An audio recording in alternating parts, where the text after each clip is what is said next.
جس دیس کا میں وکیلوں کا رونا کیا روں، میں ججوں کا رونا کیا روں، میرے دیس کا تو ریڑھی والا بھی ظالم ہے، مزدور بھی ظالم ہے، غریب بھی ظالم ہے، مالدار بھی ظالم ہے،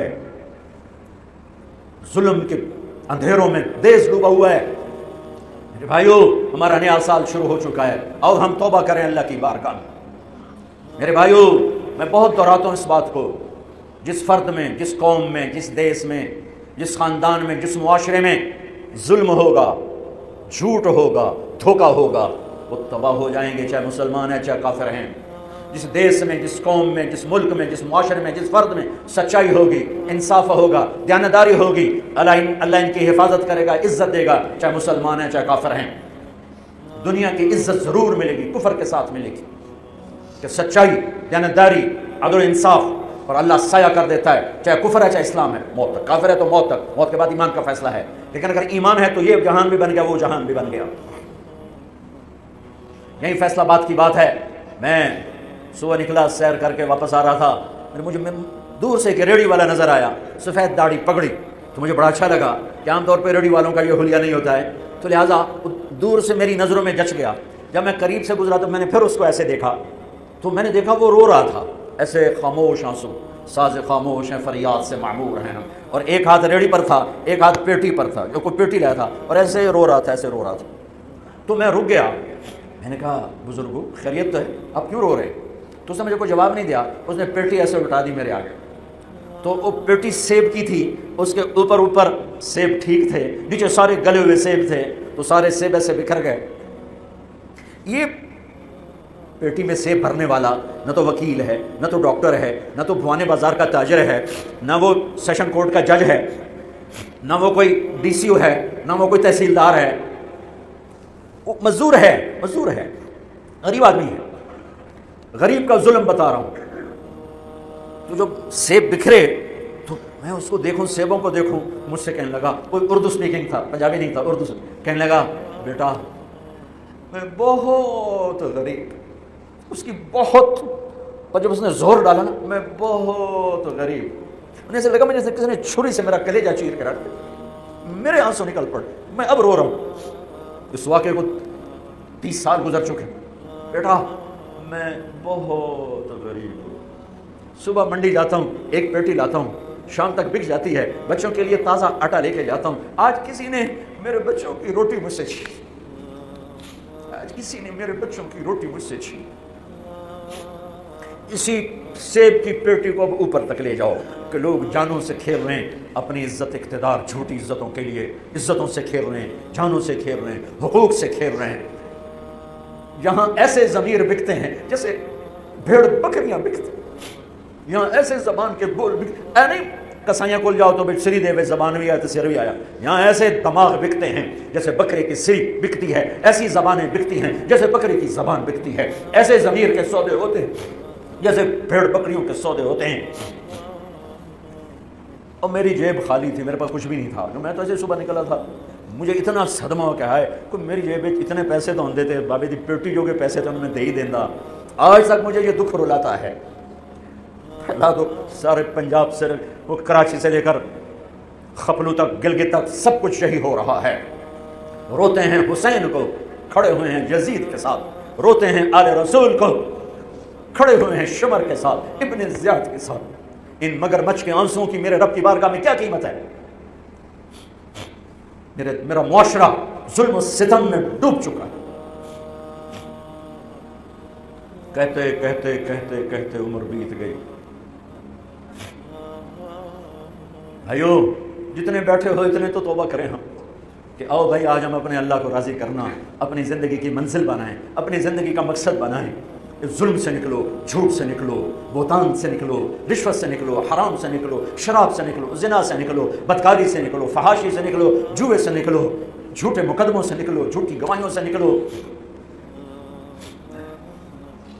قتیبہ بن بکار کی مجلس میں مصر کا بادشاہ واز سنتا تھا، 18 برس آتا رہا، 18 برس، اور ہر سال 1000 دینار، 1000 دینار ان کو گفٹ کرتا تھا۔ 1000 دینار کوئی 10 کروڑ روپیہ بنتا ہے، 1000 دینار۔ 18 سال کے بعد ایک فتوے پہ دستخط مانگے کہ یہاں سائن کر دیں، فتویٰ غلط تھا، انہوں نے کہا مولوی نے 18,000 دینار دیتے کیوں نہیں کرے گا؟ انہوں نے فرمایا یہ تو شرعاً خلاف ہے، میں کیسے دستخط کروں؟ وہ کہنے لگا کرنے پڑیں گے، میرا ضمیر نہیں تم ایسے خرید سکتے، میں نہیں کروں گا۔ کہنے لگا میرے 18,000 دینار واپس کر۔